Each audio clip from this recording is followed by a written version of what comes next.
libro de Pedro J. pues me impactó precisamente porque era un libro escrito contra Fernando VII y yo las conclusiones, partiendo de un antifernandismo, porque por entonces yo era todavía antifernandista, pues a mí las conclusiones al leer el libro de Pedro J. fueron totalmente contrarias. Oye, Fernando VII era una escoria, pero es que lo que tenía enfrente era todavía peor, ¿no? Y la cosa se quedó ahí. Y aquí es cuando ya viene mi conversación con la editorial. Yo les dije, quiero escribir un libro sobre Fernando VII por equilibrar un poco, y lo cuento en el libro al principio, que mi idea al empezar no era escribir una defensa cerrada de Fernando VII, era escribir algo pues un poquito equilibrado, en el sentido de decir, oye, pues sí, Fernando VII fue malo, pero es que lo que tenía enfrente era la monda, y además, pues hombre, no todo fue malo, y además lo que fue malo, pues vamos a intentar entender la mentalidad de Fernando VII para ver por qué traicionó a tal o por qué traicionó a cual. Esa era mi intención. Yo no pretendía hacer un libro que fuera una defensa cerrada de Fernando VII. Para quitarme de en medio todas las influencias políticas, porque lo que tiene la historia es que la historia, especialmente en los últimos siglos, pero vamos, en la época de Roma era igual, la historia es política, la historia es una herramienta política que usa a la gente unos contra otros.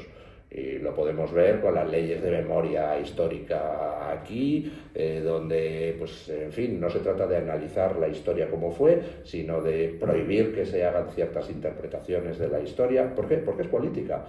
Quien controla el relato, pues hombre, tiene un plus de legitimidad, ¿no? Y eso es algo que en la época de Fernando VII también era así. Y los liberales que perdieron frente a Fernando VII, pues eso lo entendían perfectamente e intentaron construir desde el principio un relato donde Fernando VII fuera el malo y ellos fueran los buenos, y ese relato es el que ha terminado llegando hasta nuestros días. Para evitarme condicionamientos, dije, voy a olvidarme de lo que se ha escrito en la historiografía. Voy a ver qué fuentes primarias son las que la historiografía cita, pero me voy a ir a las fuentes primarias, voy a consultarlas. Y entonces, pues me pasé un año consultando archivos españoles, archivos franceses, y viendo lo que son los documentos originales, las cartas de los protagonistas que escribieron Fernando VII, Carlos IV, Murat, Napoleón, la reina María Luisa, Godoy. Me estuve viendo lo que eran las memorias que los testigos directos de los hechos escribieron, pues las memorias que escribió el ministro Ceballos, que era ministro de Carlos IV, luego de Fernando VII, estuvo en Bayona, el obispo Prat, que era uno de los que asistió por parte francesa a todo el tema de Bayona.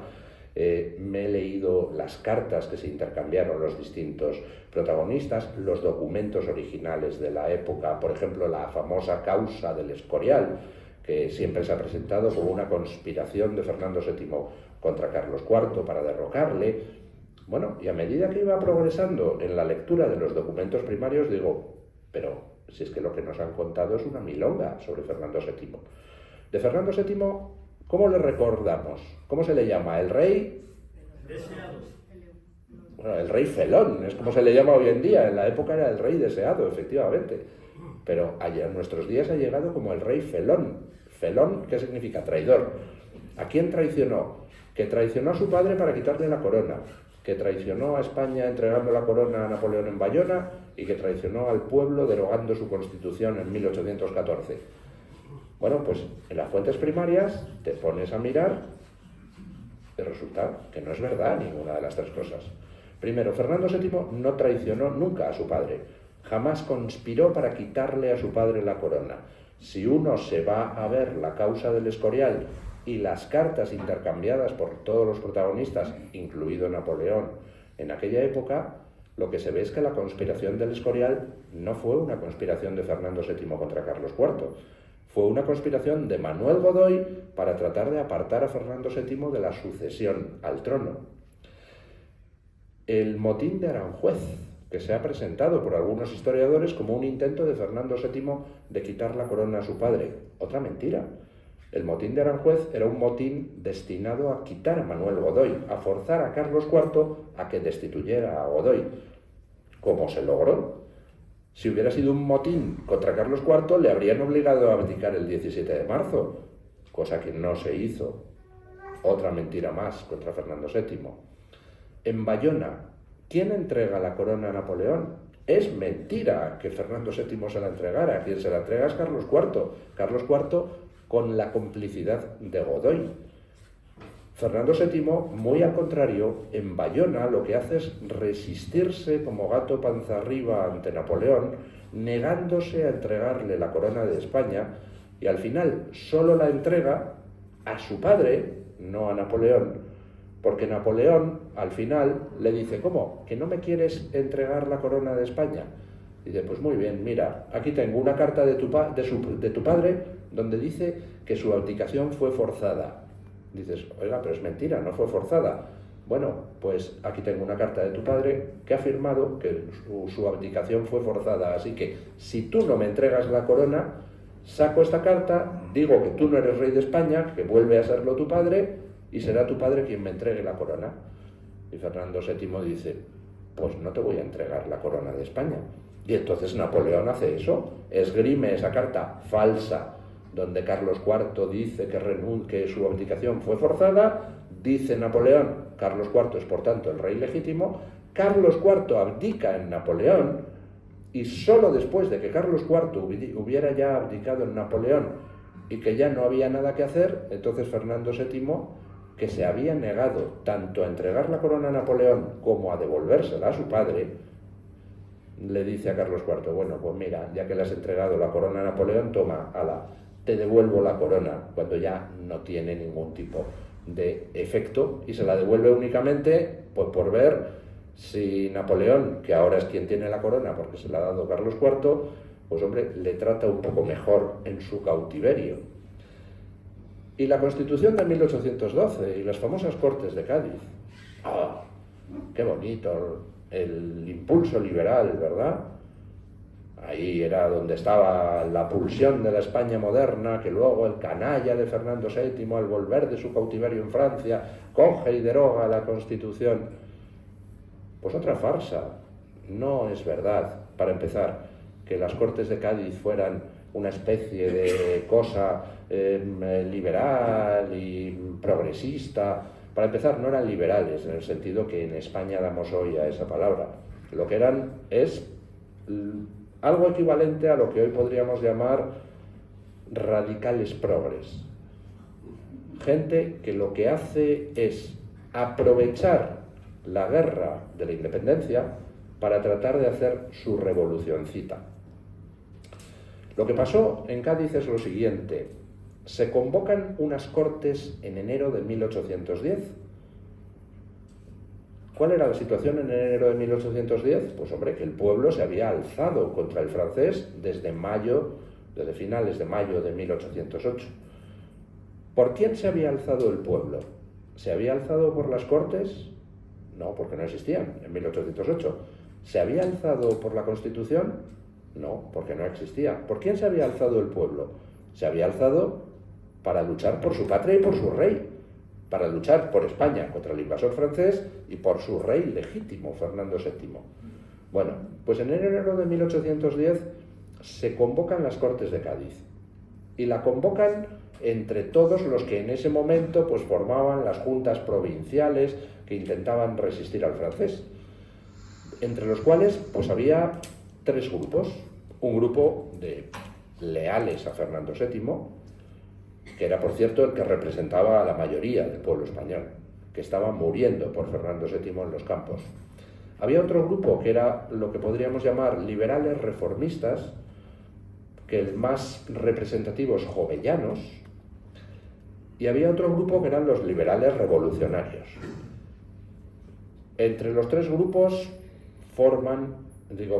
paren una convocatoria de Cortes en enero de 1810. ¿Para qué se hacen esas Cortes? ¿Para qué dice la convocatoria que son esas Cortes? Pues hombre, para algo bastante lógico. España está sumida en guerra con el francés, nuestro rey está prisionero, hace falta alguien que tome decisiones con una cierta representatividad o legitimidad.